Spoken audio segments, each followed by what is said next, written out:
everybody. Good morning. Happy Monday to each and every one of you. Today is the 16th of July, and so I'm here to finish. This is the final week that we have. That's right. I only got about seven more chapters for us to cover in this brand new book, Strategic Secrets. All right. I hope you had a blessed weekend. How did your weekend go? If it didn't go well, I know you're looking forward to this wonderful work week, aren't we? So the reality of life is some of you are watching the World Cup, and so today I figure that this is a great chapter because you really didn't realize that I actually wrote a chapter on that, huh? Career secret from playing soccer. That's what we're talking about. That's chapter 33 in the book. Actually, the reality is that not only is just career secret, it's life and career secrets that you can learn from playing soccer. This is something I want you to understand. Again, we can learn so many things from different stuff that we do in life, and so all things can teach us, right? So this chapter I included it because, of course, many of you may not know that's one of the things. I used to play soccer growing up, right, in the Caribbean islands in the military. I played in Guam, I played in Japan, I played in Italy. And so I figured I must share some career secrets. So that's exactly right. It's included in my new book. So go ahead and check it out. Good morning, Mrs. Taylor. How are you doing? Good morning, Edgar, the chef. How are you doing? Missed you guys on yesterday. So I hope I can see you this coming Sunday. So yeah, what can we learn from playing soccer, right? Like I said, you guys have been watching, some of you have been watching the World Cup, and so I don't know, what lessons did you learn? Share some comments. What lessons did you learn from playing soccer that can be applied to life, that can be applied to your career, or that can be applied even to spirituality? What kind of correlations are there in playing soccer? So if you want to be great, as this book is teaching. Good morning, Adel. How are you doing? You can realize that if you will notice how the teams play, whether it be from the sidelines, the coach, even the fans, and all of these things, you will learn some strategies that you can implement. So let's delve into it. I have 7 secrets that you can learn from the game of soccer that you can apply to your life or your career, your spirituality, even your relationships. Okay. So, like I said, I love the game of soccer myself. I hope, and my son is 4, so I'm hoping at some point he will be able to play and get some exercise that way as well. So, here's a story I want to correlate. So, when I was in the Navy, like I said, we got trophies, man, from playing in Guam, from playing in Italy, from playing in Japan. So we did well. But I remember that for us, we were young bucks. Most of us on our team were in our late teens and early 20s. But there was a scrimmage match that we played in Sicily, Italy, and it was against these 40-year-old and 50-year-old guys. They were, we thought that, hey, we got these grandpas, we were calling them grandpa. These are older guys, you know what I mean? We're going to tear them up. And so in this scrimmage match, I tell you, these guys laid it on us. They gave us a whooping. Now, you've seen the World Cup. What are the scores in these matches? Normally, if you get 2, 3, maybe seldom you'll even see 4 and 5 goals scored in the entire match. I tell you, it was so terrible. I'm not even going to mention the number, but these grandpas whooped us double digits to nothing. All right, double digits. Now I'm telling you, we Navy guys, we won trophies. We did all this kind of stuff before. We were energetic. We were running around, huffing and puffing and doing so many different things. Lion Moon, good morning. And yet we lost the game. Now at that time, that's why I also stopped playing some sports, because the competitive nature, in me was terrible. Okay, when I played soccer also in grammar school, I got one of my friends on here. We won many games, but I remember, in one of the forms I was in, we lost the match, and I boo-hooed, I cried, because listen, I put all of my energies in. I know I did well, and to lose, and you tell all your families, listen to the soccer game, watch the game, and all of this stuff, and then to go out there and to lose, it's terrible. It's terrible.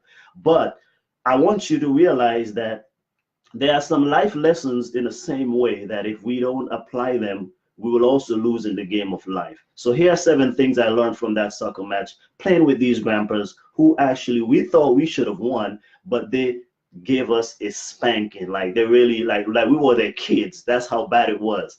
So number 1, it's not always the strongest and fastest team that wins the game of life, business, whatever you are into, right? It's not always the strongest. Solomon actually says that, right? The race is not for the swift, the battle is not for the strong. Time and chance and opportunities happens to all of us. Not only that, but whoever endures to the end is the one who generally wins as well. So I want you to think about that. Life is not against you. It may seem like the other team is weaker. It may seem like things in your life are too easy to do, but then we don't do them, right? Jim Rohn says the things in life that are easy to do are also easy not to do. So that's what I want you to think about today. What are some of the things that you've been downplaying because you might think that, well, it's easy to do, so I'm going to do it tomorrow. And we keep procrastinating and putting it off. Then years pass by, or weeks or months pass by, and then we still have not conquered that particular thing. Number 2, pass the ball. Pass the ball.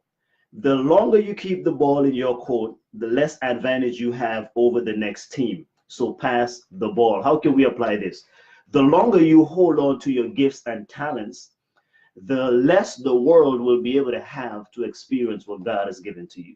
So you know the parable, right? Of the man who was given all of these talents. Well, even though it was one, guess what happened? He buried it in the sand.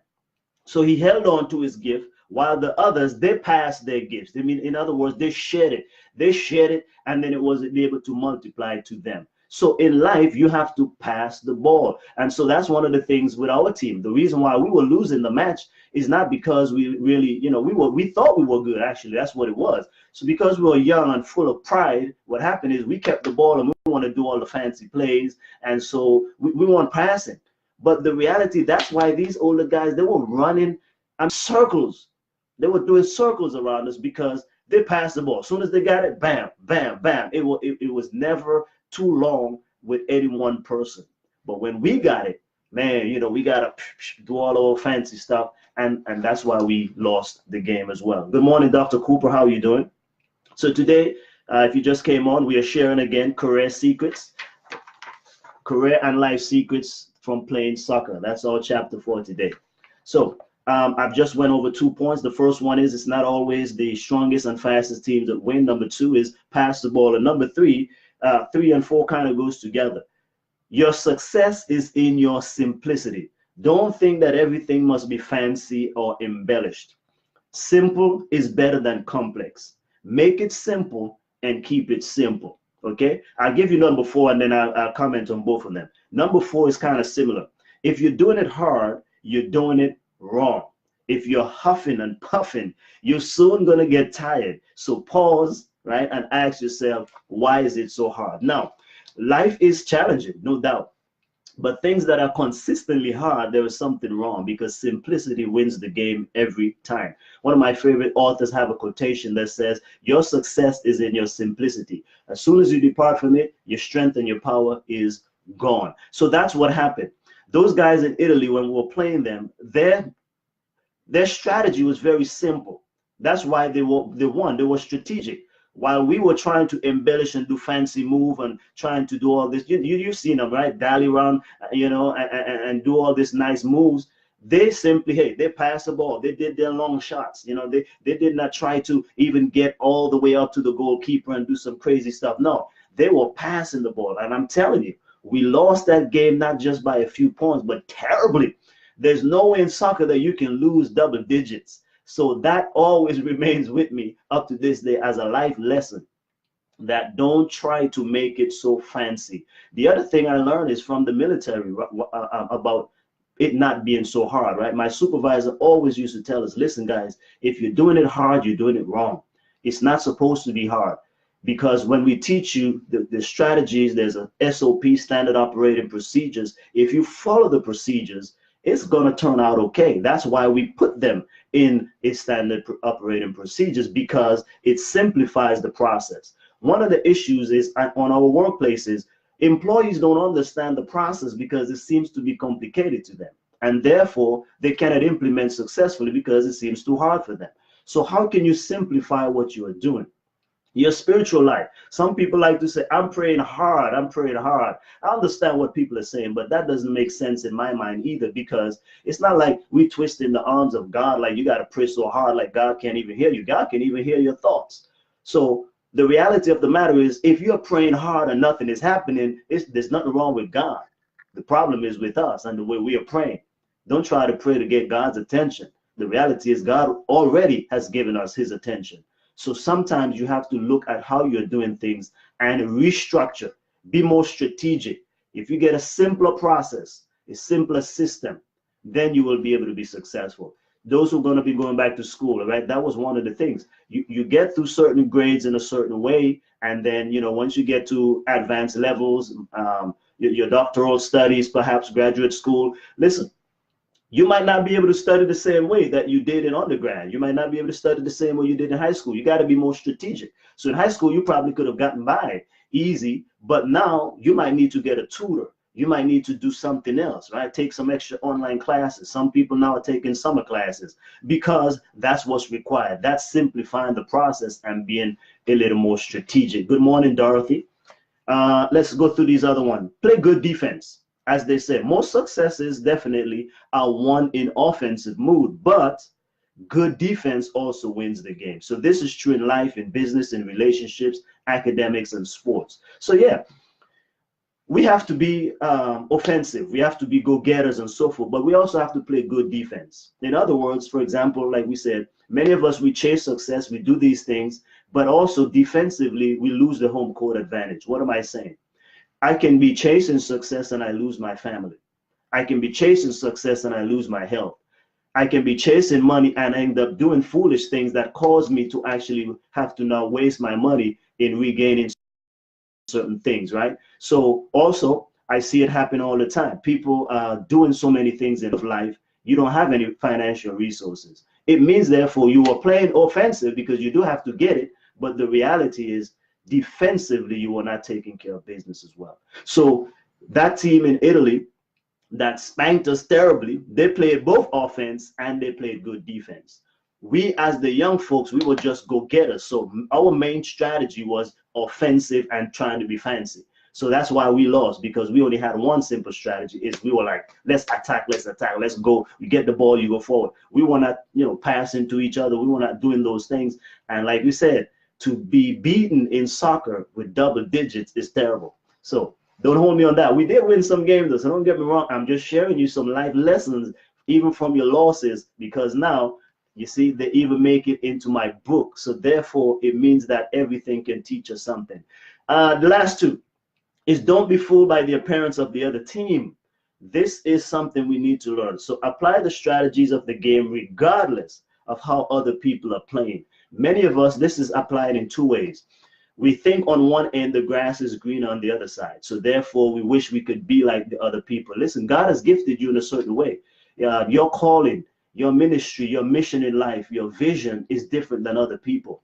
So even if you are not doing well and you look at other people, oh, they might be better than me. No, the reality is you have to play your way with your gifts, with your talents, with your energies. Right? Some people, they like, you know, I want to go over here, and you don't know what's happening over there. You don't know why they are succeeding or why they are failing, for that matter. But you want to be able to play in your own strength. For example, those older guys, they appreciated their team. They didn't look at us and say, well, hey, you know, these guys are younger, stronger, and faster and better. No, they say, hey, we understand, we have a system and a strategy, and we're going to go out there and play our best. Meanwhile, we underestimated them because we thought they were older and weaker and slower. And look at what we got. We got beaten terribly.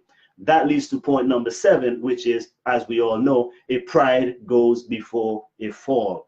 Treat each problem with care. The solution to a problem may seem small and easy to apply, but don't disregard it because you feel too big to use it. Again, simplicity. It's easy to read a book and many people don't read it. It's easy to go get help, but many people don't ask for help. It's easy to do so many things, but many people don't implement. And so that's the problem of life, because we think we are too big to get help. Sometimes God sends people to help you, but because of who you think they are, we don't avail ourselves of their help, because that's pride. Listen, if someone can help you, humble yourself and take the help. If someone has a system or process or strategy that is better than yours, humble yourself and take the lesson, because that person may not look like what you think they should look like, but don't discount what they do know. So that's what it is. I hope you guys, like you said, if you like soccer, if you've been enjoying it, watch it. But here's the thing: don't just watch it for the sake of entertainment. Watch it for life lessons, because those are the things I look at, everything that can teach me a life lesson. So I hope you enjoy that. Again, please, Dorothy, how are you doing today again? I hope everything is good. Thanks for joining us. That was chapter 33. Like I said, we only have 6 more to go. 6 more chapters and we're done. So Tuesday, Wednesday, Thursday, Friday, and then, we skip for the weekend, and then I'll finish on next week, Tuesday. So we'll be finished on next Tuesday. That's our last chapter and calling for this book. Again, please go on out there and get this book, Strategic Secrets. If you have not yet gotten it, I encourage you to get it. It's at strategicsecrets.com, the same name of the book. You can go ahead and get it there. What are we teaching? We are teaching the most effective success strategies and tactics that you will ever need to achieve greatness in your personal life and your professional career. Appreciate all you guys being here and gals being here every day with me. I do love you. I wish you all the best. Remember, this is a new work week. Go out there, make a difference. No matter what your gift and talent is, use it for the blessing of humanity, and God will continue to richly bless you. I'll see you on tomorrow. Take care.